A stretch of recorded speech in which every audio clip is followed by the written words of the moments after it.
Y vi volar por en medio del cielo a otro ángel que tenía el Evangelio eterno para predicarlo a los moradores de la tierra, a toda nación, tribu, lengua y pueblo.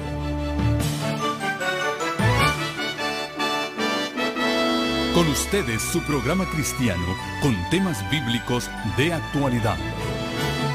Un programa que trae al mundo la verdad presente. Este es el Evangelio eterno.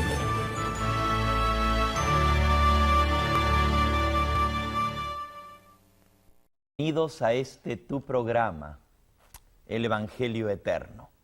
Qué bueno es reunirnos nuevamente para abrir las páginas del Santo Libro de Dios. Hoy nos toca una lección muy interesante y sumamente importante. Por siglos, el mundo entero ha sabido que llegará un día en que todos tendrán que rendir cuentas. Los apóstoles le llaman el gran día del juicio final. El credo de los apóstoles declara que Cristo ha de venir a juzgar a los vivos y a los muertos. Hoy vamos a hablar de lo que la Biblia enseña acerca del juicio final. Pero como es nuestra costumbre antes de abrir el libro de Dios, vamos a pedir la dirección de su Espíritu Santo. Te invito a que me acompañes inclinando tu rostro y dirigiéndote al Dios del cielo. Ábrele tu corazón. Amantísimo Padre Celestial, venimos ante tu presencia en esta hora a suplicarte a través de Jesucristo, tu Hijo, que nos instruyas por tu palabra, que nos ayudes a entender tu verdad y a tener un corazón receptivo, no solo para aceptarla, pero también para ponerla por obra. Bendice a cada persona que en esta hora se apresta a estudiar tu santa palabra, que tu Santo Espíritu traiga convicción a nuestro corazón y que cada necesidad de nuestra vida pueda ser llenada por ti, que eres el único que nos das vida eterna.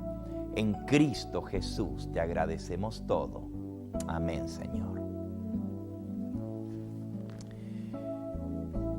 El apóstol San Pablo, escribiendo a Timoteo en su segunda epístola, da una declaración solemne. Segunda de Timoteo, capítulo 4, versículo 1 y 2.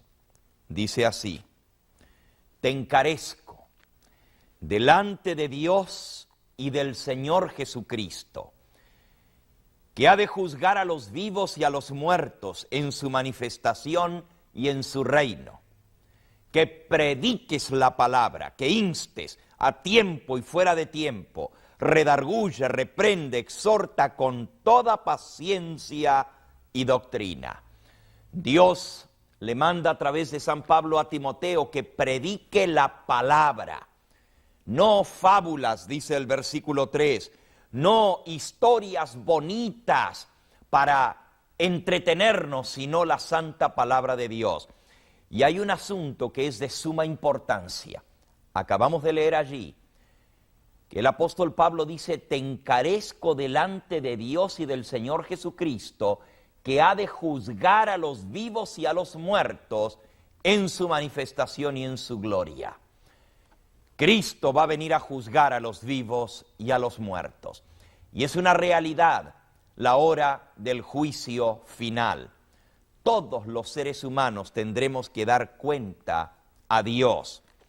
El apóstol San Pablo, escribiendo a los Corintios, lo pone de esta manera, segunda de Corintios capítulo 5 y versículo 10, porque es necesario que todos nosotros comparezcamos ante el tribunal de Cristo, para que cada uno reciba según lo que haya hecho mientras estaba en el cuerpo, sea bueno o sea malo. Cada uno debe comparecer ante el tribunal de Cristo y vamos a ser juzgados según nuestras obras. Y aquí una pregunta sumamente interesante. Hemos aprendido en nuestras últimas 2 lecciones que la salvación es por fe, no por obras. que la salvación es gratuita, que no podemos hacer nada para merecer el perdón o la salvación. Si somos salvos por la fe en Cristo, ¿por qué entonces el juicio está basado en las obras? Hay muchos pasajes que nos enseñan esto. Uno de ellos, Apocalipsis, capítulo 20. Aquí se presenta la escena del juicio final. Desde el versículo 11 hasta el 15 dice así. Apocalipsis capítulo 20, versículo 11 al 15. Vi un gran trono blanco y al que estaba sentado en él, delante del cual huyeron la tierra y el cielo, y ningún lugar se encontró ya para ellos. Y vi a los muertos, grandes y pequeños, de pie delante de Dios. Y los libros fueron abiertos. Y otro libro fue abierto, el cual es el libro de la vida. Y fueron juzgados los muertos por las cosas que estaban escritas en los libros según sus obras. Noten, fueron juzgados por las cosas que estaban escritas en los libros según sus obras. Versículo 13. El mar entregó a los muertos que había en él, y la muerte y el Hades, el sepulcro, entregaron a los muertos que había en ellos, y fueron juzgados cada uno según sus obras. Nuevamente, el juicio está basado en las obras. ¿Por qué si la salvación es por fe? Amigo que me escuchas, es cierto, para ameritar el perdón no tenemos que hacer nada. Cristo con sus méritos hizo posible que seamos perdonados. Pero cuando Dios ofrece el perdón, es a base que nosotros lo aceptemos. El perdón no es solamente aceptar algo legal, Dios me perdona, es aceptar a una persona. Porque es una persona a quien hemos ofendido, como aprendimos en nuestra última lección. Por eso nuestra confesión debe ser hecha a Dios, porque a Él hemos ofendido. El Salmo 51 declara el versículo 3 y 4, contra ti he pecado, oh Dios mío, y he hecho lo malo delante de tus ojos. El pecado no es solamente quebrantar un mandamiento, es romper un corazón. De allí que sea tan importante que para recibir el perdón, no solamente recibamos una transacción legal, perdonado, pero también el perdón significa recibir a aquel que nos perdona, volver a entablar esa relación de amor. Y el juicio es por las obras, porque las obras demuestran si en verdad nuestro arrepentimiento fue genuino. Las obras muestran si esa fe que dijimos creer, tener en Cristo, fue en verdad de corazón o si fue de labios para afuera. El apóstol Santiago declara en Santiago capítulo 2, él dice muy claramente allí que la fe, si no va acompañada de obras, no vale de nada. Dice en el versículo 17 de Santiago 2, así también la fe, si no tiene obras, es muerta en sí misma. Alguno dirá, tú tienes fe, yo tengo obras. Muéstrame tu fe sin tus obras, que yo te mostraré mi fe por mis obras. La fe se demuestra por la manera como nosotros actuamos. Y en ese texto donde el apóstol San Pablo declara categóricamente que la salvación no es por obras, sino por fe, miren qué interesante como él lo pone. Efesios capítulo 2, dice en el versículo 8, porque por gracia sois salvos por medio de la fe, y esto no de vosotros, porque es don de Dios, no por obras, para que nadie se gloríe. Es verdad, la salvación es por fe, no por obras. Pero miren el versículo que sigue, porque somos hechura suya, creados en Cristo Jesús para buenas obras, las cuales Dios preparó de antemano para que anduviésemos en ellas. No solamente Dios nos perdona y nos da la salvación, pero nos hace hechura suya, nuevas criaturas, creados para buenas obras, y Dios preparó de antemano para que anduviéramos en esas buenas obras. Quiere decir que las obras demostrarán ante el juicio si nuestra fe fue genuina. ¿Qué es lo que será juzgado en ese juicio? La primera pregunta de nuestra lección dice: ¿sobre qué hará Dios el juicio? En el libro de Eclesiastés, capítulo 12, se nos da la respuesta. Eclesiastés, capítulo 12. Y dice así el sabio Salomón, versículo 13 y 14. El fin de todo el discurso oído es este: teme a Dios y guarda sus mandamientos, porque esto es el todo del hombre, porque Dios traerá toda obra a juicio, juntamente con toda cosa encubierta, sea buena o sea mala. Amigo que me escuchas, todo lo que nosotros hacemos, nuestros pensamientos, nuestros motivos del corazón, la razón por la cual hacemos las cosas. El hombre juzga lo que tiene delante, el hombre juzga por las evidencias, y así en los juicios muchos salen libres porque las evidencias no estaban allí para demostrar su culpabilidad, o porque las evidencias fueron molestadas, fueron alteradas.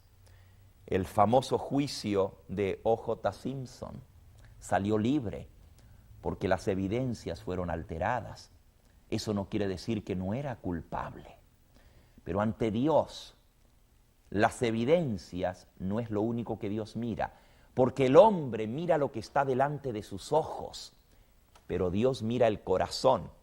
Aún las cosas ocultas saldrán a la luz, las cosas encubiertas, los pensamientos, los sentimientos, los motivos del corazón, todo saldrá a la luz, juntamente con toda obra, sea buena o sea mala, dice aquí. Las palabras, las acciones, todo lo que hagamos, hay un registro de esto. Y ya hemos aprendido, la pregunta 2 dice, ¿cuántos comparecerán ante el juicio? Y leímos ya en 2 de Corintios 5:10, que todos hemos de comparecer ante el tribunal de Cristo. Ahora, ¿quién es el juez en este juicio? Muchos creen que el juez es Dios Padre, pero si ustedes van a San Juan, en el capítulo 5, es nuestra tercera pregunta, y en el versículo 22, el Señor Jesús declaró estas palabras: porque el Padre a nadie juzga, sino que todo el juicio se lo dio al Hijo, para que todos honren al Hijo como honran al Padre. El que no honra al Hijo, no honra al Padre que le envió. Y dice el versículo 25, de cierto os digo, viene la hora cuando todos los muertos oirán la voz de Dios, y los que la oyeren vivirán. Porque como el Padre tiene vida en sí mismo, así también ha dado al Hijo tener vida en sí mismo, y también le dio autoridad de hacer juicio por cuanto es el Hijo del Hombre. Jesucristo tiene la autoridad de juzgar. Él es el juez de toda carne. Por eso el texto de 2 de Corintios 5:10 que leímos dice: todos compareceremos ante el tribunal de Cristo. Él es el juez. Ahora, ¿sobre qué estará basada la evidencia? Ya leímos en Apocalipsis capítulo 20, y los libros fueron abiertos. Y otro libro fue abierto, el cual es el libro de la vida. Apocalipsis 20:12. Y fueron juzgados según las cosas que estaban escritas en los libros. El profeta Daniel, 600 años antes del nacimiento de Cristo, le fue mostrado en una visión la gran escena del juicio final. Daniel capítulo 7 dice el versículo 9 en adelante: estuve mirando hasta que fueron puestos tronos, y se sentó un anciano de días, cuyo vestido era blanco como la nieve, y el pelo de su cabeza como lana limpia. Su trono era llama de fuego, y las ruedas del trono fuego ardiente. Un río de fuego procedía y salía de delante de él. Millares de millares le servían. Millones de ángeles asistían en el juicio delante de él. El juez se sentó y los libros fueron abiertos. Tremenda escena solemne del juicio. ¿Y quiénes son los testigos? Hay libros, como ya hemos visto. ¿Cuáles son esos registros del cielo? Cuando Dios le reveló al profeta Daniel o al profeta Juan en el Apocalipsis de este juicio, habló de libros, porque esa era la manera como se llevaban registros en esa época. Si Dios le hubiera mostrado al profeta Daniel alguna otra cosa, el sistema que Dios usa para llevar los registros del cielo, bueno, quizás él no hubiera entendido. Si nosotros hoy en día tenemos computadoras donde guardamos los registros, incluso todo lo que hablamos puede quedar grabado, las expresiones de nuestro rostro, nuestras palabras. Si en una computadora podemos tener información en tremenda cantidad, en un chip tan pequeñito se puede poner cuántos gigabytes de información. Yo no sé cómo será la computadora que Dios tiene en el cielo, pero sí sé que hay registros. La Biblia dice: el juez se sentó y los libros fueron abiertos. Amigo que me escuchas, toda tu vida saldrá en revista. Todo saldrá a cuenta. Nada, por más escondido que esté, quedará escondido ante los ojos de Dios, porque a Él no podemos engañar. Todo lo que el hombre sembrare, eso también cosechará. La palabra de Dios declara que en ese juicio va a haber una norma de juicio. En esa norma de juicio por el cual seremos juzgados, la ley que mostrará si somos transgresores y culpables o si somos inocentes, es la santa ley de Dios. Santiago, nuevamente, en el capítulo 2, nos habla de esa norma del juicio, y es nuestra pregunta número 7. ¿Por cuál código seremos juzgados? Hebreos capítulo 2, dice el versículo 12, así hablad y así haced, como los que habéis de ser juzgados por la ley de la libertad.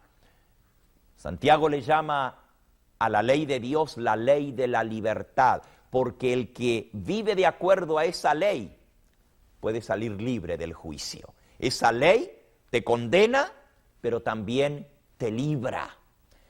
Pero hemos aprendido que todos somos pecadores y somos transgresores de la ley. El pecado es transgresión de la ley, primera de Juan capítulo 3 y versículo 4. Por eso necesitamos un abogado defensor. ¿Y quién es ese abogado defensor? Amigo que me escuchas, esto es muy importante. Jesús es el juez, pero el mismo juez es también el abogado defensor. Solamente que tú tienes que hacer arreglos de antemano, antes del juicio, para que ese abogado te defienda. ¿Te imaginas lo que significaría tener un abogado que cuando tú llegues a la corte descubres que tu abogado es también tu juez? Qué bueno, ¿verdad? Para esto necesitas escoger a ese abogado defensor de antemano. Dice primera de Juan, capítulo 2 y versículo 1, hijitos míos, estas cosas os escribo para que no pequéis. Y si alguno hubiere pecado, abogado tenemos para con el Padre, a Jesucristo el justo. Jesucristo es el abogado defensor. Los ángeles son los testigos del juicio, como hemos leído, está en la pregunta número 5. Los testigos son los ángeles. Millones de millones le servían. El Señor Jesús dijo que los ángeles de Dios ven todo lo que nosotros hacemos, Donde quiera que estemos no podemos escondernos de la mirada de estos seres espirituales.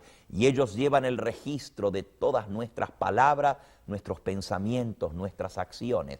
Y queda registrado en el registro del cielo. Y esas palabras las volveremos a encontrar otra vez. Se cuenta la historia de un hombre rico que expulsó a una ancianita con un hijito de 8 años en medio del invierno crudo por no pagar su alquiler. Los echó a la calle sin misericordia. Años más tarde, ese niño que tenía 8 años llegó a ser un famoso pintor. Y nunca él pudo olvidar esa escena de cuando su madre fue echada a la calle, que él era pequeño. Y como famoso pintor, pintó el cuadro y pintó a ese hombre echándolos fuera en medio del frío. Ese cuadro llegó a ser famoso y este hombre, al verse allí en el cuadro, la gente se indignó al saber la historia de ese cuadro y el mundo entero llegó a conocer. Este hombre dio, como era rico, una fortuna con tal de conseguir ese cuadro y destruirlo, porque su rostro estaba impreso en él. Pero no pudo. El mundo entero se enteró de su falta de misericordia. Así, amigos, aunque tratemos de esconder las cosas, un día nos las vamos a confrontar otra vez. Y todo lo que hayamos hecho, aún las intenciones de nuestro corazón, saldrán a la luz ante todo el universo. Por eso es que es tan importante hacer arreglos con el abogado defensor de antemano. Cristo no solamente es juez, y para poder salir libre en el juicio vas a tener que declararte culpable, porque según lo que aprendimos no hay justo ni siquiera uno. Pero si tú te declaras culpable pero haces arreglos con el abogado, él saldrá en tu defensa y dirá: esta deuda la pago yo. Es más, ya la pagué, porque él me aceptó a mí como abogado defensor. Toda su deuda queda saldada.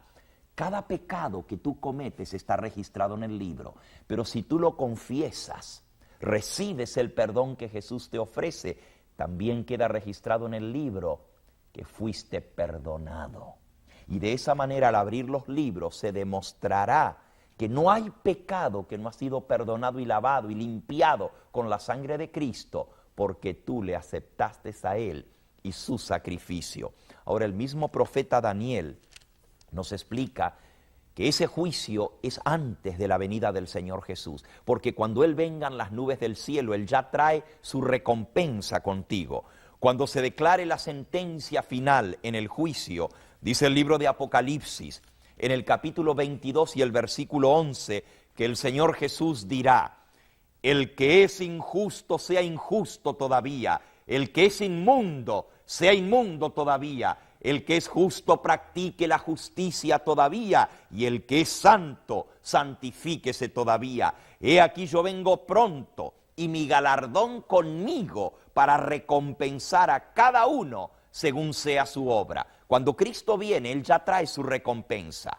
Él ya trae su galardón para darle a cada uno según lo que sea su obra, pero antes que Él venga, el que es injusto seguirá siendo injusto y el que es santo seguirá siendo santo. Cada caso quedará decidido para vida o para muerte. Ese juicio previo a la venida del Señor es el juicio que determina la salvación o la condenación de cada individuo, porque Él viene a juzgar, pero juzgar significa a ejecutar sentencia sobre los buenos y sobre los malos. Cuando Él aparezca, cada caso ya va a estar decidido para salvación o para condenación. ¿Y cuándo comienza ese juicio antes de la venida del Señor? ¿Sabes que estamos viviendo en la hora del juicio de Dios? El profeta Daniel señala la hora del juicio. Allá en la misma profecía que leímos en Daniel capítulo 7, se habla de la escena del juicio, y en Daniel capítulo 8 se da la fecha, la hora del juicio de Dios. Dice: hasta 2300 tardes y mañanas, Daniel 8:14, hasta 2300 días y el santuario será purificado. En el ritual del santuario del antiguo Israel había un día, el día de expiación o día del juicio, donde el sacerdote limpiaba todos los pecados del pueblo. Era una solemne escena del juicio y simbolizaba la escena del juicio final. La profecía señalaba y señala hasta 2300 tardes y mañanas, 2300 días que en profecía son años que nos llevan desde la promulgación del decreto para restaurar a Jerusalén, Daniel 9:25, hasta el final, 2300 días. El día del juicio se inicia el 22 de octubre de 1844. Comienza con los muertos primero. Abel es el primero que es juzgado, el primero que murió. Y de ahí en adelante todos los seres humanos hasta llegar a los vivos. Y cuando termine el juicio, el Señor vendrá a dar a cada uno según sea su obra. Por eso, el mensaje del primer ángel anuncia, Apocalipsis 14:7, vi volar por en medio del cielo otro ángel que tenía el evangelio eterno para proclamarlo a los moradores de la tierra, a toda nación, tribu, lengua y pueblo, diciendo a gran voz, temed a Dios y dadle gloria, porque la hora de su juicio ha llegado. Y adorad a aquel que hizo el cielo, la tierra, el mar y las fuentes de las aguas. Amigo que me escucha, ya estamos viviendo en la hora del juicio de Dios. ¿Cuándo comenzará el juicio de los vivos, de la última generación que esté viva en esta tierra antes que Cristo aparezca en las nubes del cielo? No sabemos, pero sí sabemos que la corte está en sesión. Sabemos que en el cielo el juez está revisando cada caso y también el tuyo y el mío vendrán a comparecer ante el tribunal de Cristo. Yo te invito en esta hora que hagas arreglo de antemano con el abogado defensor. Jesucristo se ofrece por ti en esta hora y Él te dice, yo quiero ser tu abogado. Ven, cuéntame tu vida. Dime todo lo que has hecho, que yo estoy dispuesto a defenderte en el juicio. Pero si dejas algo sin confesar, si dejas algo sin decirle al abogado, no podrá defenderte. Todo pecado debe estar confesado. ¿Quisieras en esta hora aceptar al Señor Jesús como tu Salvador y como tu abogado defensor? ¿Quisieras pedirle que Él te represente ante el juicio divino?